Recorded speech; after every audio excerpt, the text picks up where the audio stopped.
काय म्हणतात मित्रांनो, welcome to Malvani swag. Swami Samarth महाराजांचा हा समाधी मंदिर आहे. हे स्वामी समर्थांचे महाराज इथे ची गादी.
पैसे कोण देणार? विशाल भाई ड्रायव्हर, आपला ड्रायव्हर मी देतो.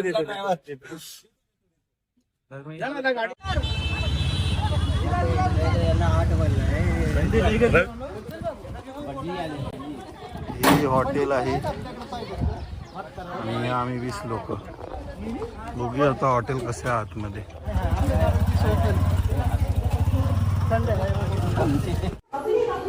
आंघोळ करून तयारी करून आता दर्शनाला चाललो आहे. बघूया आता दर्शन किती वेळाने होत आहे, कारण गर्दी असेल आज संडे आहे. बघूया आता वाजले संदीप, वाजले किती? वाजले 11:26. 11:26 झालेत. काय माहिती आता त्याच्यानंतर जेवण बिवण. बिझी शेड्यूल आहे, भरपूर टाईट झालेला सगळा. 2 रिक्षा केल्या, 2. इथून मंदिर 600 मीटरवर आहे, त्याच्यामुळे 2 मीटर. ही पूजा आहे आणि ही पूजाची डुप्लिकेट. इकडे बघ तिथे बघ, मामाला बोल हाय मामा. अरे इकडे बघ तरी बघ. नाही काय ते वेगळंच चाललंय तिथं. काहीतरी गाढव दाखवते मला. फोटो सेशन जोरात चालू आहे. आमदार काय? आमदार आणि खासदार. आमदार आणि खासदार. वटवृक्षाच्या इथे आलोय आता. आतमध्ये जाणार, बहुतेक गर्दी भरपूर आहे. काय माहिती किती वेळ लागतोय बघूया. तुम्ही घेतलात ना? तुमच्या तिघांचे नाही ना? हा बरोबर.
गर्दी आहे बघा.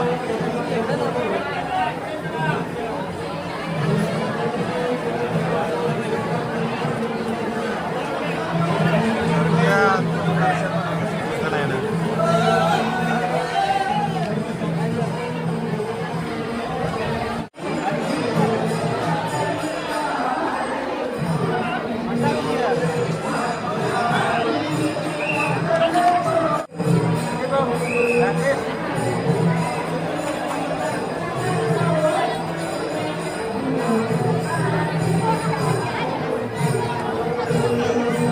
राकेश भाऊ हा अन्नछत्रामध्ये जायचं का जेवायला? कोण बोलतात? सगळं तर स्वामी वटवृक्ष मठातून बाहेर आलो, दर्शन घेऊन गर्दी भरपूर आहे, चालायला पण जागा नाही. यायचं ना तर कधी या अशा दिवसांना न येण्यापेक्षा मध्ये वीकडेमध्ये आलेलं बरं आहे. भरपूरच गरमी पण आहे आणि हे आपला शुक्लाबाई आहे. गर्दी भरपूरच म्हणजे भरपूरच आहे. चला आता बघूया अन्नछत्रात जायला मिळत आहे, जागा जेवायला मिळत आहे की आपल्याला हॉटेलमध्ये जेवायला लागतं आहे काय माहिती नाही. बघूया अन्नछत्र.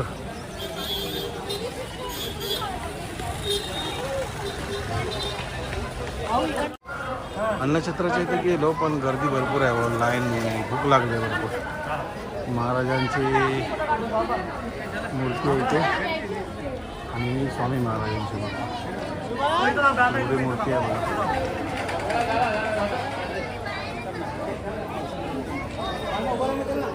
हे बरोबर अन्नछत्राच्या बाजूला इथे बनवलं. इकडे एक स्वामींची मूर्ती आहे बघा, लिहिल्या भिवू नकोस मी तुझ्या पाठीशी आहे, ती स्वामी समर्थ.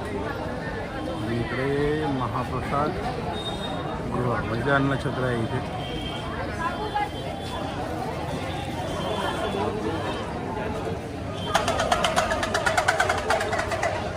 दीपमाळी आहे इथे.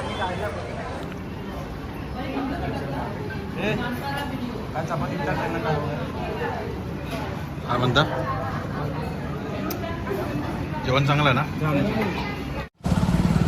ऊन एवढं आहे ना, ऊन एवढं आहे, करपायला होते अक्षरशः करपायला. जेवण झालं, जेवण छान होतं, सर्व्हिस नाही. काय सर्वी सर्व्हिस नाही बेकार. बेकार बेकार म्हणजे माणूस पण नाही, त्यांच्याकडे सर्व्हिस नाही मिळाली आम्हाला. बाकी जेवण चांगलं, नाही, जेवण उत्तम होतं. जेवण चांगलं होतं, त्याच्याबद्दल काय प्रश्न नाही. जेवण आहे खरोखर चांगलं. आता आम्ही चाललोय बाळप्पा महाराजांच्या समाधीकडे. तिथून बाळप्पा महाराजांचा मठ आणि कुठलं खंडेराय ना, खंडेराय मंदिर, खंडोबा मंदिराला चाललं. आता मी बाळप्पा महाराजांच्या मठात आहे आणि इकडे स्वामींचे ठिकठिकाणी चरणाचे ठसे उमटलेले आहेत इकडे. तर तिथे त्या लोकांनी व्हाईट बॉक्स करून ठेवले.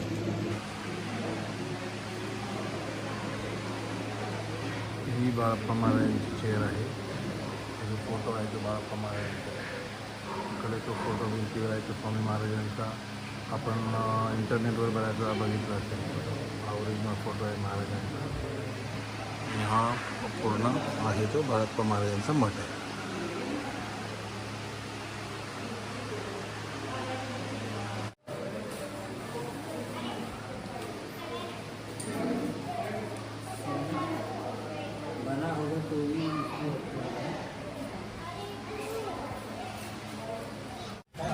जुनी घरं बघा. बाळप्पा महाराजांच्या मठाकडून आम्ही निघालो आणि आता 12 ज्योतिर्लिंगांचं मंदिर आहे तिकडे चाललं आहे. जुनं घरी आहेत त्या टायमाची जुनी घरं आहेत बघा.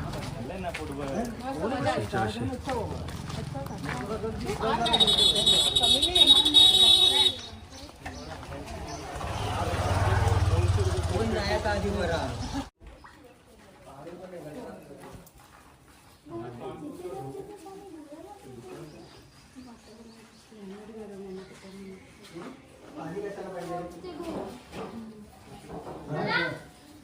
स्वयंभू आहे ती.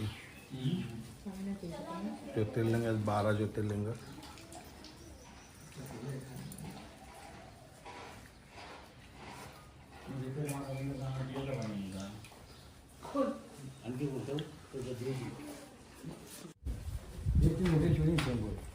स्वयंभू आहे.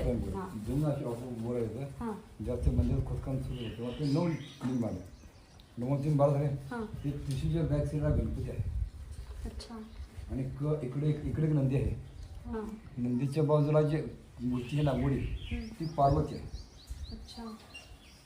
आणि गुरु लीलामृतमध्ये अध्याय क्रमांक 47 पेज क्रमांक 137 to 147 या पेजवर ज्यावेळेस स्वामी समर्थांची स्वामी महातपासून लंडोबांच्या समाधीवर ध्यानस्थ स्थित असं वाक्य आहे. त्या लंडोबांच्या समाधीवर ते साधना होते. मग हे भक्तनिवासच्या पाठीमागे महातपस्वी दंडोबा व शिवयोगी असा उल्लेख आहे. त्यांचं मी 10वा वंशज आहे. अच्छा.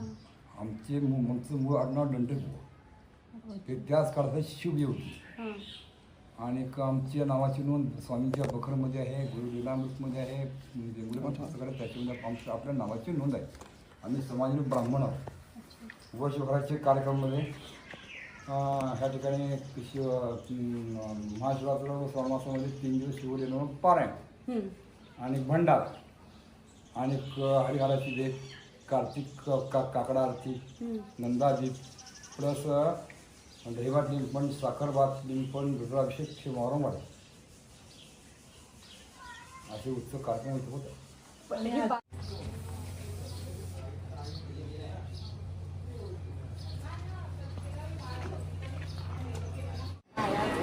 स्वामी समर्थ महाराजांचा हा समाधी मंदिर आहे. हे समाधी मंदिर आहे.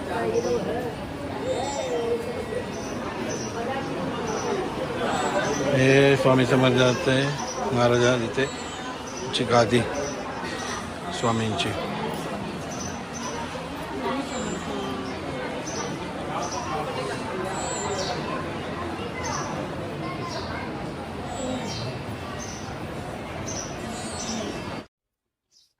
स्वामींच्या पादुका आहेत.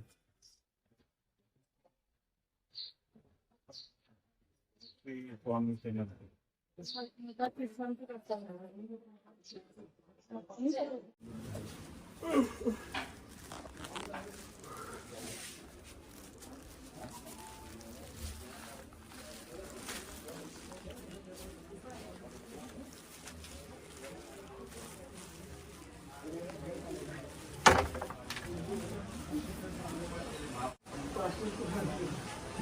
चोळप्पा महाराजांचं घर आहे.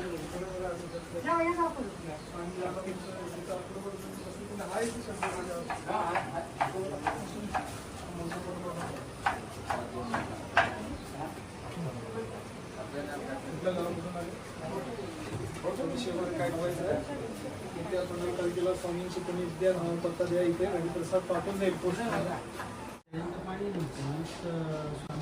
1857 साली सगळ्या नदीतलं पाणी आणून त्या नद्यांचं मूळ पादुका स्वामींची. त्याच्यात ते पाणी ओतलं. त्याच्यानंतर ते पाणी कवी कवी ह्या विहिरीचं काय सांगत होता? विहिरीची कथा अशी आहे की या विहिरीला पाणी नव्हतं. हा. ठीक आहे. चोळप्पा महाराजांनी स्वामींच्या सांगण्याविरुद्ध त्या विहिरीला खणलं. हा. पण त्या विहिरीला पाणी लागलं नाही. ओके. त्याच्यानंतर स्वामींनी ज्या आपल्या मोठ्या नद्या आहेत गंगा, यमुना, सरस्वती अशा 5 नद्यांचं पाणी, पंचगंगांचं पाणी आणून या विहिरीत सोडलं. त्यानंतर त्या विहिरीला पाणी लागलं. ते आता काय आजतागायत पाणी कायम आहे. आटत नाही कधी. हां. थँक्यू. धन्यवाद. ये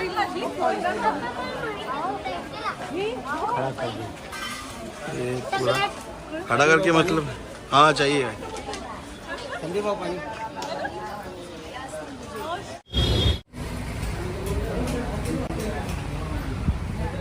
हे अक्कलकोटचं आता आमचं शेवटचं दर्शन आहे खंडेराया खंडोबा मंदिर। हे खंडोबा मंदिर आहे।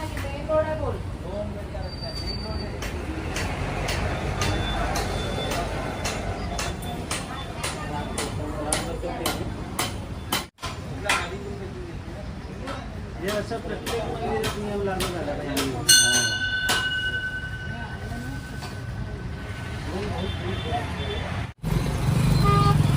चला परतीचा प्रवास चालू झाला। तर आता आम्ही निघालो वाजले संध्याकाळचे 6:45 वाजता आपण निघालो अक्कलकोटवरून थांबत चहा प्यायला थांबलो आहे आम्ही। माऊली टी हाऊस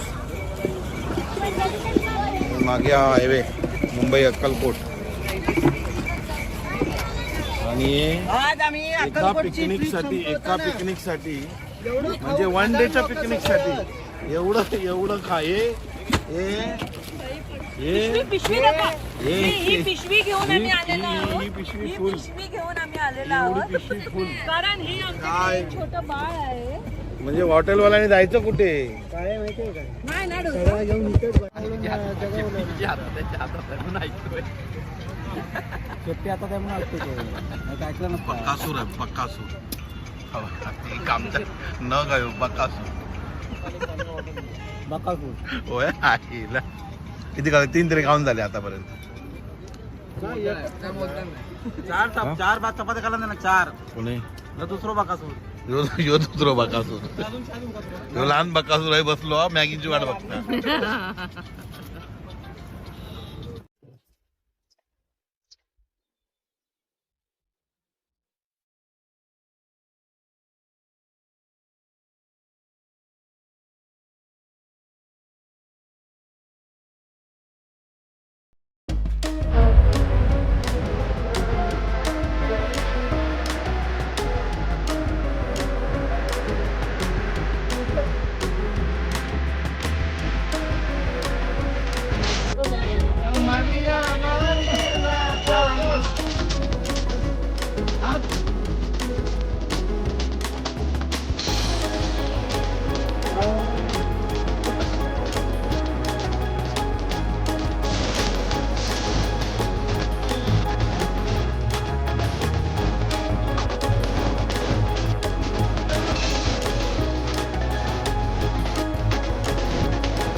रस्त्यात थांबून नाचतायत।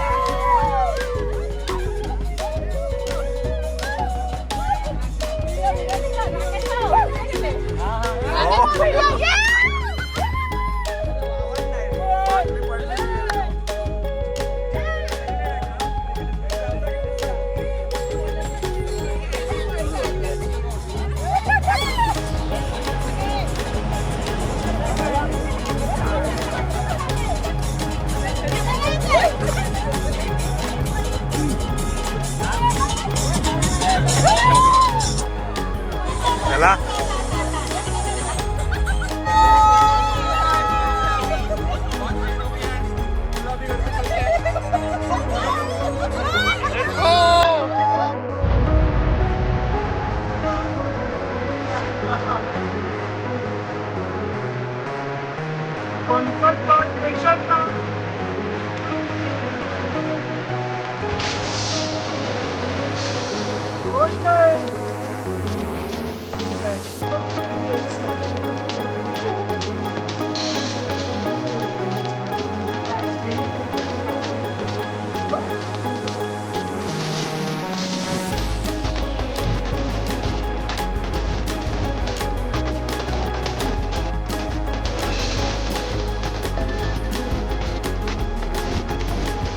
एक वाला है जेवायला थांबलोय. आवाज बसलाय ओरडून ओरडून.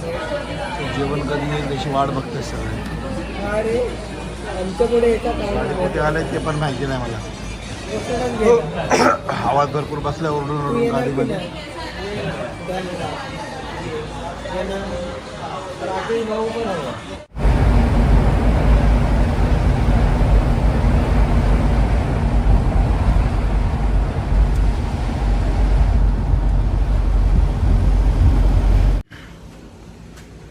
सकाळचे 5:30 वाजलेत आणि मी घरी येऊन पोचलो. जेवल्यानंतर मग सगळं दमायला धरला. आवाज ओरडून ओरडून गेला. तर अक्कलकोटची ट्रिप छान झाली. व्हिडिओ आवडला तर लाईक करा, शेअर करा आणि सबस्क्राईब करा.